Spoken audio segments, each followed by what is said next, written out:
Un jeune garçon brûlait d'une soif insatiable de victoire. Pour lui, réussir signifiait franchir la ligne d'arrivée en premier, laissant tous les autres derrière lui dans un tourbillon de vitesse et de détermination. Son cœur battait non seulement à cause de l'effort de la course, mais aussi sous l'effet d'une ambition ardente, un besoin de prouver qu'il était inégalé. Dans le village, où des chemins poussiéreux serpentaient à travers les champs et les maisons modestes, il s'inscrivait à toutes les courses qu'il pouvait trouver. À chaque fois, ses jambes s'agitaient plus vite que celles des autres, sa concentration affûtée comme une lame, et il s'emparait de la première place. Les acclamations de la foule résonnaient à ses oreilles. Leurs applaudissements étaient une douce récompense qui alimentait son élan. Les médailles et les rubans s'accumulaient, chacun témoignant de sa domination, mais sa faim ne s'apaisait jamais. Son grand-père, un homme de sagesse silencieuse, aux mains usées et aux yeux semblant voir au-delà du présent, observait sans un mot. Alors que le village vibrait de fierté pour les triomphes du garçon, le visage du vieil homme restait impassible, sans louange ni réprimande. Le garçon, trop absorbé par l'exaltation de la victoire, le remarquait à peine. Il se nourrissait de l'adrénaline de surpasser ses rivaux, de l'instant fugace où il se tenait seul sur la ligne d'arrivée, baigné dans l'admiration de la foule. Pour lui, c'était l'essence même de l'accomplissement, être le premier, être le meilleur. Un jour, le grand-père s'approcha du garçon avec un nouveau défi. Il l'avait inscrit à une course différente, une course qu'il n'avait jamais courue auparavant. Cette fois, il ne courait pas seul. Le vieil homme lui présenta son partenaire, un ami âgé au corps frêle, au pas lent et mesuré. La confiance du garçon vacilla un instant, une lueur de confusion traversant son regard. Comment pouvait-il gagner avec quelqu'un qui peinait à suivre? Mais le regard ferme de son grand-père ne laissait place à aucune discussion, et le garçon, confiant en la sagesse du vieil homme, accepta de courir. Le jour de la course arriva, et les villageois se rassemblèrent le long du parcours, l'air chargé d'anticipation. Le signal de départ retentit, clair et perçant. Le garçon s'élança, ses jambes floues, poussé par le désir familier de remporter la victoire. Son partenaire, le vieil homme, traînait derrière, chaque pas un effort laborieux. Le garçon jeta un regard en arrière, la frustration montant en lui. Il sentait l'écart entre eux s'élargir, le poids de la lenteur du vieil homme tirant sur ses rêves d'une nouvelle première place. La ligne d'arrivée se profilait à l'horizon et l'instinct du garçon prit le dessus. Il sprinta seul, la franchissant avec la même vitesse féroce qu'il avait toujours portée vers la gloire. Mais alors qu'il se tenait là, le souffle court, quelque chose clochait. Les acclamations de la foule étaient étouffées, éparses, bien loin du tonnerre d'éloges auquel il était habitué. Leur regard ne le fixait pas avec admiration, mais se tournait ailleurs, vers le parcours où le vieil homme peinait encore, loin derrière. Le triomphe du garçon semblait vide, le ruban dans sa main inerte.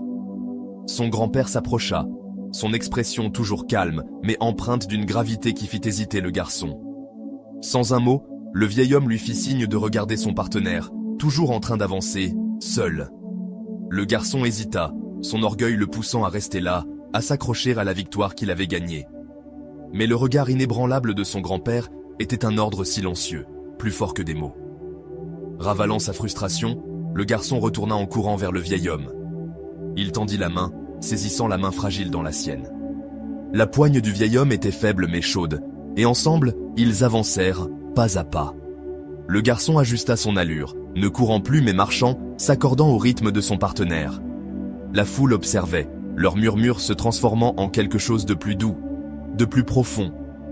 Lorsqu'ils franchirent de la ligne d'arrivée ensemble, le garçon s'attendait au silence, prêt à ressentir l'amertume d'une victoire moindre. Au lieu de cela, l'air explosa en acclamations, plus fortes et plus sincères que toutes celles qu'il avait entendues. Les visages de la foule brillaient d'une émotion qui allait au-delà de l'admiration. C'était du respect, de la gratitude, une joie partagée qui réchauffait le cœur du garçon comme aucune victoire en solitaire ne l'avait jamais fait. Il regarda son partenaire, les yeux fatigués du vieil homme plissés par un léger sourire, puis son grand-père, dont le hochement de tête portait une fierté discrète. Plus tard, alors que le soleil déclinait, baignant le village d'une lumière dorée, le grand-père s'assit avec le garçon. Il expliqua, de sa voix posée, que la course ne consistait pas à être le plus rapide ou à se tenir seul à l'arrivée.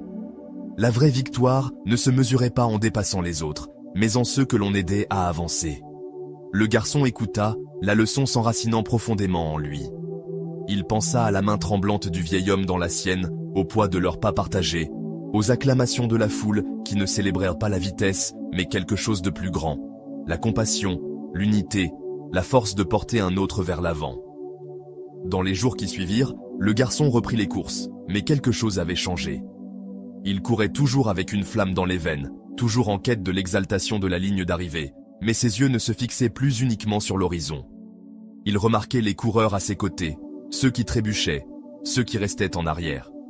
Parfois, il ralentissait pour tendre une main, offrir un moment d'encouragement, aider quelqu'un à retrouver son équilibre. Les rubans et les médailles continuaient d'arriver, mais il comptait les moins que ces moments silencieux, où un coureur en difficulté franchissait la ligne grâce à son soutien. Le village remarqua le changement. Le garçon, autrefois une flèche solitaire de vitesse, devint autre chose. Un leader, non seulement par son allure, mais par son cœur. Les acclamations de la foule devinrent plus chaleureuses, leur fierté ancrée non pas dans ses victoires, mais dans sa manière de courir, avec intention, avec soin. Son grand-père observait, un léger sourire perçant son visage stoïque, une reconnaissance silencieuse que le garçon avait appris. Les années passèrent, et le garçon devint un homme, ses jambes toujours robustes, son cœur encore plus fort. Il courut de nombreuses courses, certaines seules, d'autres avec des compagnons, mais toujours avec cette leçon gravée en lui. La vie, comprit-il, n'était pas une course pour dépasser tout le monde.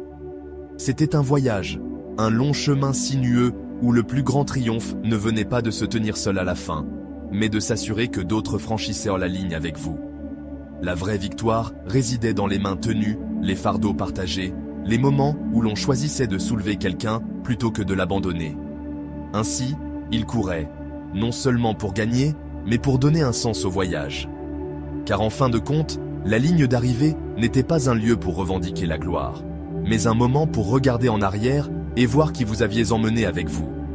C'était la victoire qui perdurait, celle qui résonnait longtemps après que les acclamations s'étaient éteintes, celle qui rendait chaque pas précieux.